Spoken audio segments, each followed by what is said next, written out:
It's Popper drop time, Rick. And we got to start with our guy who a year ago was crushing it at the FCS level, and we weren't really paying attention. We knew about Jackson State and Dion, of course. But his son, Shedeur Sanders, continues to impress. So that Colorado State game was a ton of fun to watch. I pulled a Spielman and only watched the first half because of the 10 p.m. Eastern start. And then in the morning, I caught the highlights of the second half and overtime.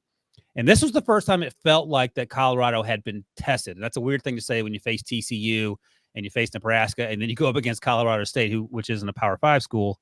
But Colorado State brought it. Now, you can say things got a little chippy/dirty early on in that game from the Colorado State side. Travis Hunter was lost for a few games with a lacerated liver or kidney, lacerated organ. Very cheap shot. Cheap shot. And the kid that did it, I'm sure he feels bad. He's gotten death threats, and that's a whole nother thing. I would like not to get to that point, but right. Just try to play within the rules. Let's go there. But I thought for the first time all season, Shedeur, who we've talked about each and every week, looked a little out of sorts early. He was getting hit. He got hit in that Nebraska game as well. I thought Nebraska did a good job of scheming up ways to get to him. He continues to show that he's maybe more athletic than we thought. He can win with his legs. And I thought as the game went on, and as his teammates started falling by way of cheap shot on some occasions, it fired him up. And sometimes you see players get fired up in a bad way and they lose control. And I love Deshaun Watson last night. That's exactly what I was going to say. 2 personal foul penalties on face mask by a quarterback. I mean, where do you see that happen? Instead, Shedeur sort of used that to focus his energies to take it out on that Colorado State defense on the field. And by the way, we'll get to this throughout the draft process, but Colorado State has some dudes that are going to get drafted. Kamara was one of those dudes. I think he got kicked out late for targeting. But what was your takeaway from how Shedeur Sanders endured the slow start? He had his first turnover-worthy play that I can remember from charting all his throws. Had the interception, then had another one later, but then came back and was just firing lasers in the second half and overtime. Yeah, this kid continues to impress me, and it impresses you in a different way every week. And, the first interception I thought was a little bit on the receiver. It looked like it hit him in the hands and kind of spun up. So I didn't, even though it counts as an interception, I didn't think that was on him at all. But I agree with you. You've seen him make some more plays with his legs. You see how tough he is to hang in the pocket. I think they have a little bit of a suspect offensive line. Yep. So he's getting pressured a lot. But the thing that impressed me the most, you've seen all the same type of throws.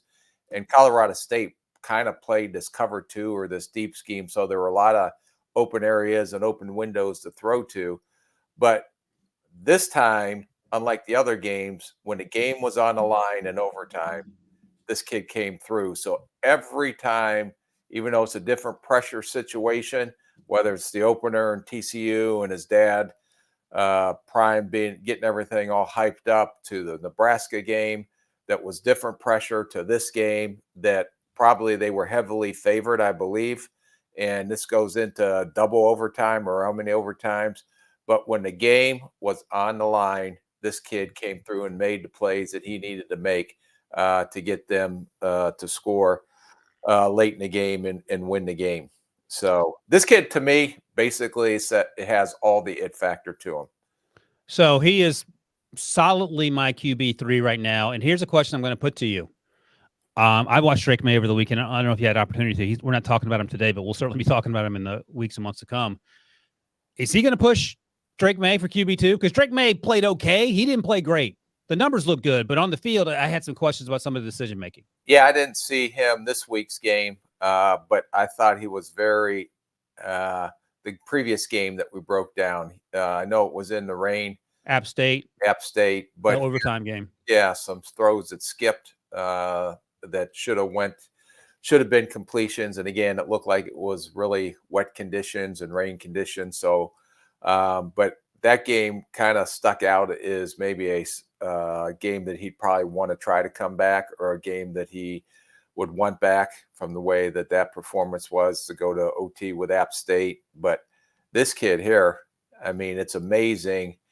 No matter what's thrown, every curveball that's been thrown his way so far, he's had an answer for. Now he's going to get another curveball this week, I believe. Yeah, Oregon, baby. And we'll see how he responds, especially if he doesn't have some of the playmakers, and Hunter particularly available to him, and see if he can continue to carry this Colorado team on his shoulders. Xavier Weaver's another wide receiver on that team who's made play after play, week after week, and we'll be talking about him in the coming weeks as well. Let me ask you about this theory, and you've seen a ton more football than I have. Does it feel – and look, I love the Colorado story, and I love that Colorado is now relevant, and I love what Coach Prime has done for the program and the kids, and I love that his son's getting the exposure that he deserves. But does it feel like when you sort of put yourself out there as us against the world and you have the swagger and you're sort of flaunting it at times, that puts a target on you to have situations where it's not right, but where you have guys taking cheap shots at you on the field to prove that you're not maybe as great as you think you are. Is that – you would hope it's not coming down to cheap shots just because of the swagger that they have and the swagger that Primetime has brought to that program. I mean, when you're watching the tape, and unlike you, I can't stay up past 9:30, so it's tough, man. I went back and watched the tape. But the electric in that stadium. When's the last time Colorado Stadium was filled like that? Cordell Stewart and Michael Westbrook. Yeah. That looked like an incredible atmosphere. And then it seems like people like to poke the bear a little bit, with the sunglasses and, the whole thing with Coach Norville kind of stirred the pot a little bit for the game. So but it's fun. It's like I said, I think it's in jest a little bit, and it creates great media and it creates excitement for the fans. Absolutely. Absolutely. But some people do it the old school way. Prime's doing it his way. His way is different than any other way. It's working. But it's working. It is working. It'll be interesting to see, though. They're going to hit adversity. Yeah.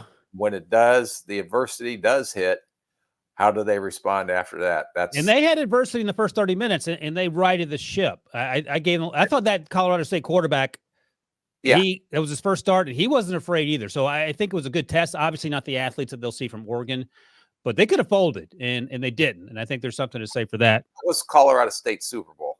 That was 100%. That's right. To be on the national stage and the whole shoot match. So hopefully they didn't expend all their energy on future games going ahead, but they played that game like it was the Super Bowl.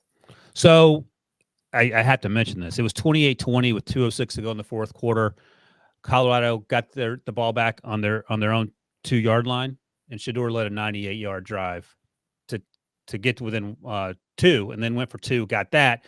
Then all the throws to number 87, the tight end, who I don't think featured much at all prior to that. And that guy looked like Gronkowski out there making catch after catch.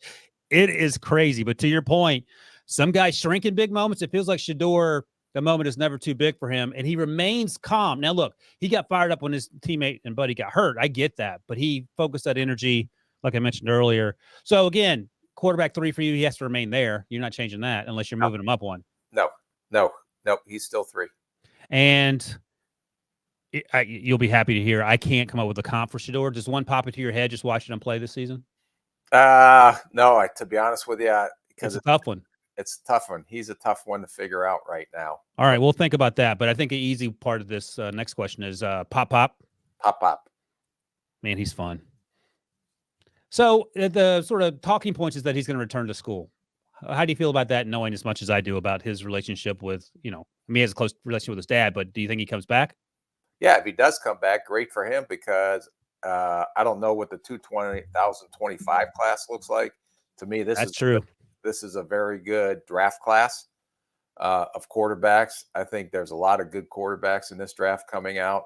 But if he comes back and plays like he is and plays another year at the level that he's playing at this type of competition, who knows that he doesn't become the number 1 overall pick in 2025. Yeah, that's a great point that I don't think anyone's talked about, or at least I haven't heard them. The other thing to think about is, and this, if I'd said this 8 months ago, you probably would have punched me.